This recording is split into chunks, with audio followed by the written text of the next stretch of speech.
Tutur Tinula, Naga Puspa Kresna. Nini Luh Jinggan menceritakan perihal Jamantara kepada Sakawuni.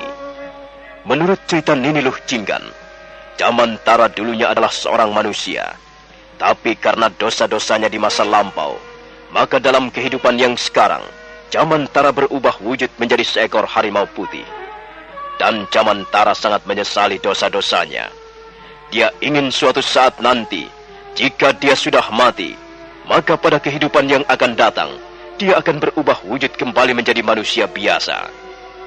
Sakawuni memang melihat keanehan pada tingkah laku binatang buas itu. Sepertinya dia dapat mengerti tentang tata cara kehidupan manusia.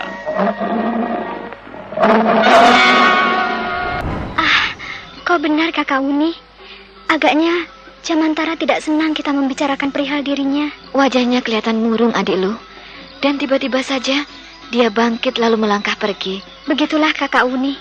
Itulah sebabnya dia dinamakan Jamantara. Jamantara artinya kehidupan di masa-masa yang lalu. Sungguh-sungguh suatu cerita yang aneh dan tidak mudah untuk dicerna oleh akal sehat. Itu tergantung dari keyakinan kita masing-masing, Kakak Uni. Ada yang mau percaya, ada pula yang tidak. Tapi bagiku Jamantara sudah menjadi seperti anggota keluarga kami. Dia seperti saudara kandungku sendiri. Dan aku seringkali berhutang budi padanya. Beberapa kali Jamantara telah menyelamatkan jiwaku dari mara bahaya. Seringkali aku berpikir bahwa Jamantara jauh lebih mulia hatinya dibandingkan dengan manusia biasa. Dia jujur, dia berani, dia bertanggung jawab. Dia tahu mana yang baik dan mana yang buruk. Dan dia rela mengorbankan jiwanya demi keselamatan kami. Ruangan itu tidak begitu luas. Ukurannya kurang lebih 4 kali 6 depa. Di ruangan yang terletak di belakang pondok itulah biasanya Empu Lunggah duduk bersemedi. Malam sudah agak larut ketika Empu Lunggah membawa Arya Kamandanu memasuki sanggar pamujan. Arya Kamandanu duduk bersila di atas tikar pandan yang anyamannya agak kasar. Sesaat lamanya mereka berdiam diri, sehingga suasana di dalam ruangan menjadi hening. Empu Lunggah kemudian meraih sebuah gulungan rontal. Coba Nger, saya membuat beberapa buah lukisan. Dan saya ingin Angger Kamandanu mengamatinya dengan seksama. Saya ingin tahu, apakah lukisan-lukisan saya ini ada kemiripannya dengan garis-garis yang Angger lihat di atas lempengan-lempengan batu?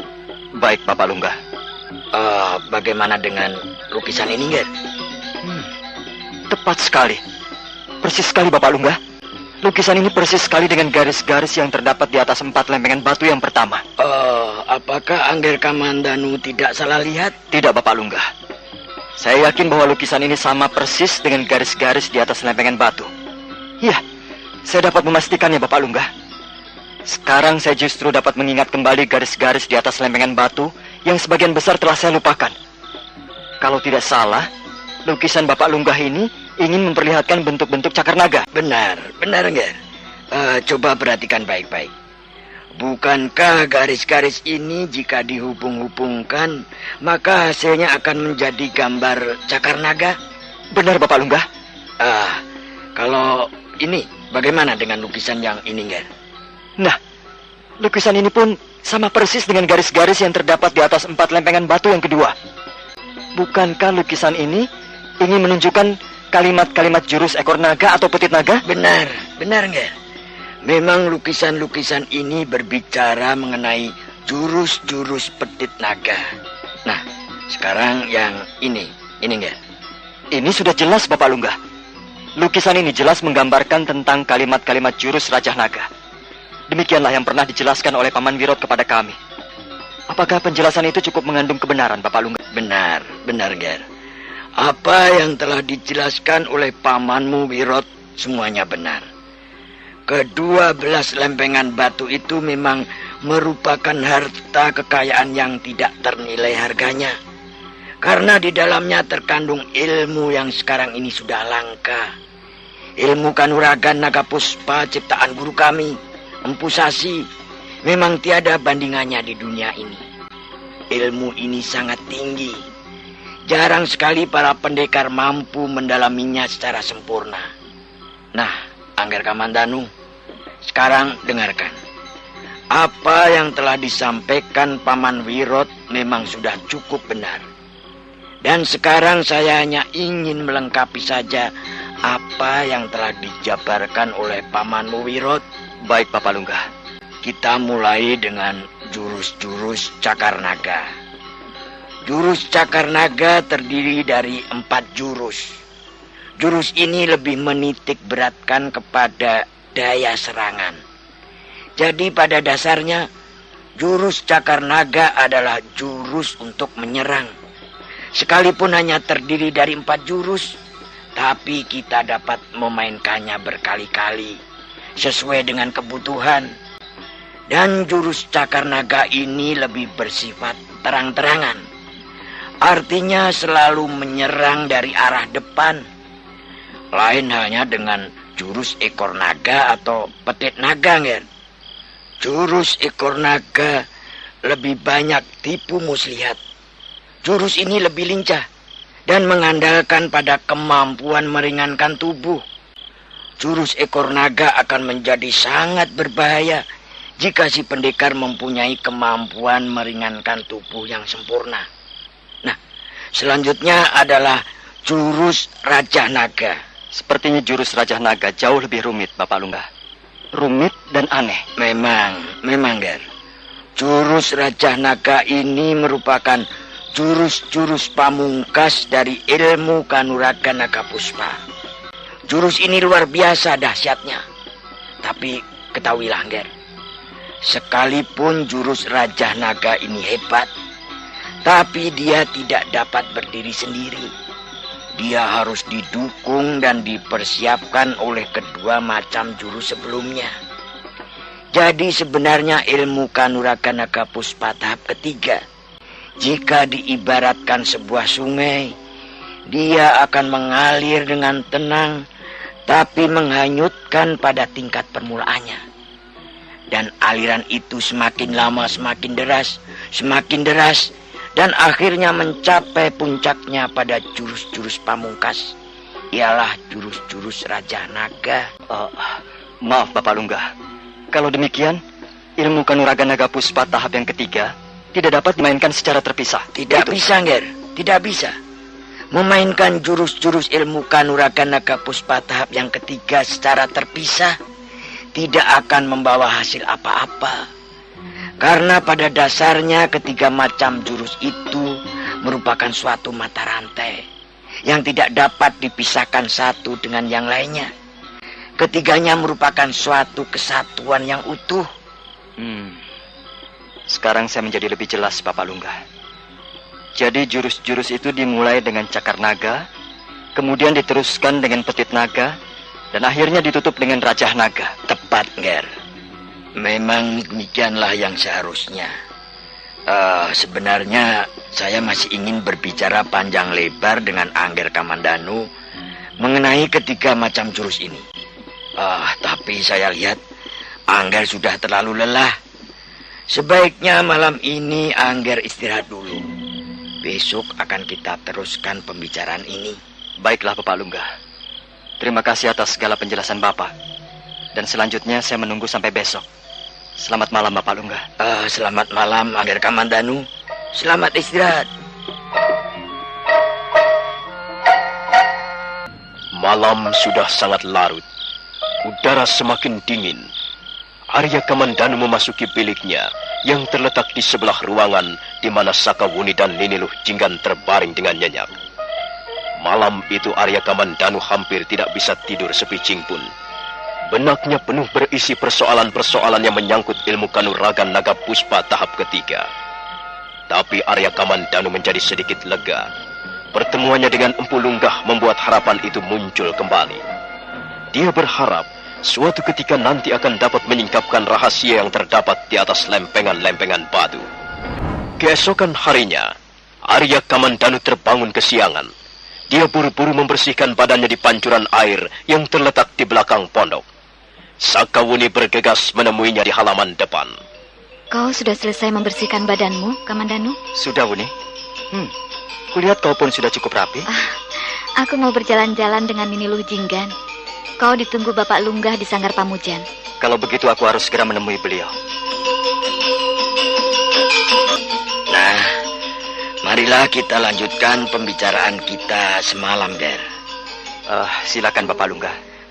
Sebelumnya saya ingin menceritakan perihal sejarah ataupun asal-usul mengenai ilmu kanuragan naga puspa ini.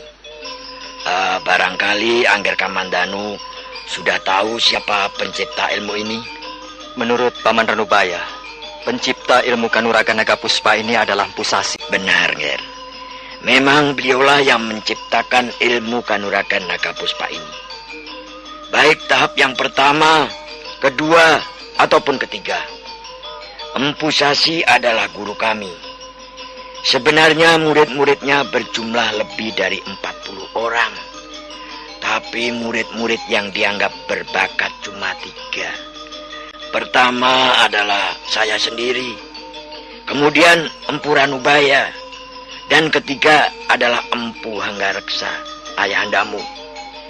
Dan di antara kami bertiga, rupanya yang paling berbakat mendalami ilmu kanuragan adalah saya sendiri, Ger. Bagaimana dengan Paman Ranubaya, Bapak Lunggah? Pamanmu Ranubaya juga cukup berbakat.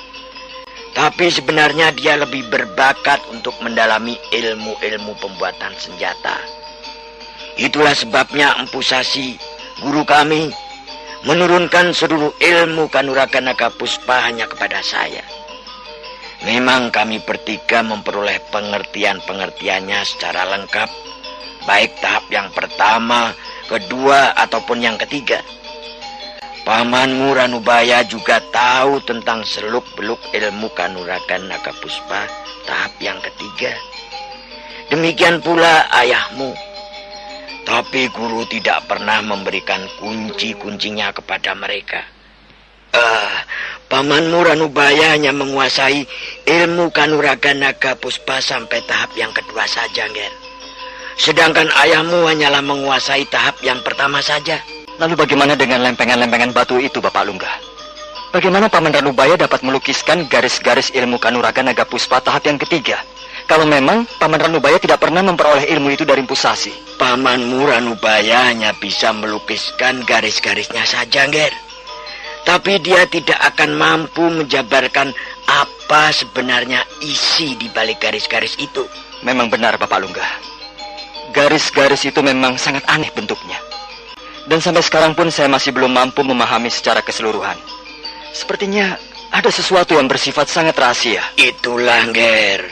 Ilmu kanuragan naga puspa tidak dapat diamalkan ataupun dibaca secara lahiriah. Ada sebuah ungkapan berbunyi demikian. Ilmu kelakone kanthi laku. Artinya ilmu tidak dapat dipahami secara sempurna jika tidak dilaksanakan. Hanya dapat membaca saja, hanya memahami pengertian-pengertian luar saja, belum cukup, Ger. Tapi jika seseorang dapat melaksanakannya, barulah ilmu itu merasuk ke dalam dirinya. Manjing ono sakjroning kalbu. Artinya ilmu itu sudah merasuk ke dalam diri si pendekar.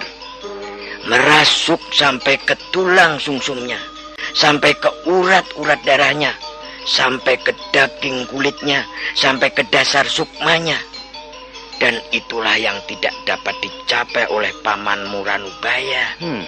Dengan kata lain, hanyalah Empu Sasi sendiri yang mampu memperoleh tingkatan yang sempurna. Apakah benar demikian, Bapak Lunggah? Benar, Ger. Guru Sasi adalah pencipta ilmu ini. Guru adalah penemunya. Karena itu sudah sewajarnya kalau guru menguasainya secara mendalam dan sempurna. Sedangkan kita, murid-muridnya, barangkali hanya mampu menguasai sepertiga atau separuh bagian dari keseluruhan ilmu itu. Mengapa bisa demikian, Bapak Lunggah? Bukankah manusia diciptakan sama oleh Yang Maha Kuasa? Ya, memang benar, Ger. Pada dasarnya manusia diciptakan sama. Juga pada dasarnya manusia mempunyai kekuatan yang sama besarnya. Tapi mereka menjadi berbeda karena kesempatan, atau nasib. Nasib manusia tidak sama antara yang satu dengan yang lainnya. Contohnya adalah saya sendiri, Nger. Sekalipun bertahun-tahun saya melatih ilmu Kanuragan Naga Puspa tahap yang ketiga ini, namun tahap pencapaian saya masih belum juga sempurna, Nger. Masih saja ada kekurangannya. Oh, saya masih belum bisa mengerti, Bapak Lungga. Nampaknya ilmu Kanuragan Naga Puspa ini aneh sekali. Saya kira Angger Kamandanu perlu membuktikan kata-kata saya ini. Sekarang ikutlah saya, Nger. Baik, Bapak Lungga. Nah, Nger, barangkali Angger masih dapat mengingat sebagian besar dari lukisan-lukisan tadi. Lukisan-lukisan tadi merupakan kalimat-kalimat jurus. Sekarang cobalah Angger memperagakan jurus-jurus itu di depan saya. Mulai dari cakar naga, kemudian petit naga, dan akhirnya ditutup dengan raja naga. Baik, Bapak Lungga. Setelah mempersiapkan aji seipi angin, Arya Kamandanu segera bergerak dengan lincah memperagakan jurus-jurus cakar naga.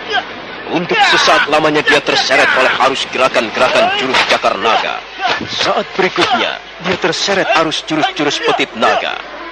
Arya Kamandanu merasakan dirinya dibuang ke sana kemari oleh tenaga-tenaga gaib yang susah dikendalikan.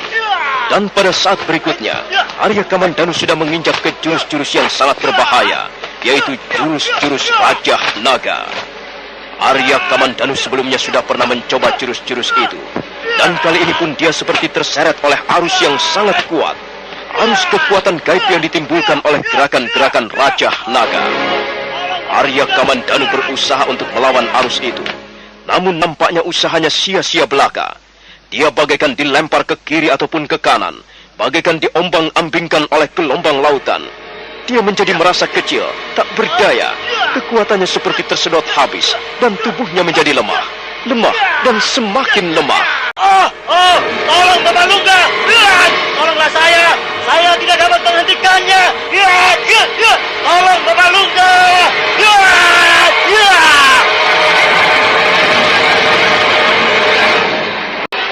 Nah, saudara pendengar, bagaimanakah kisah selanjutnya? Apa yang akan dialami oleh Arya Kamandanu? Dan apa yang akan dilakukan oleh Empu Lungga? Silahkan menunggu seri berikutnya. Sampai jumpa.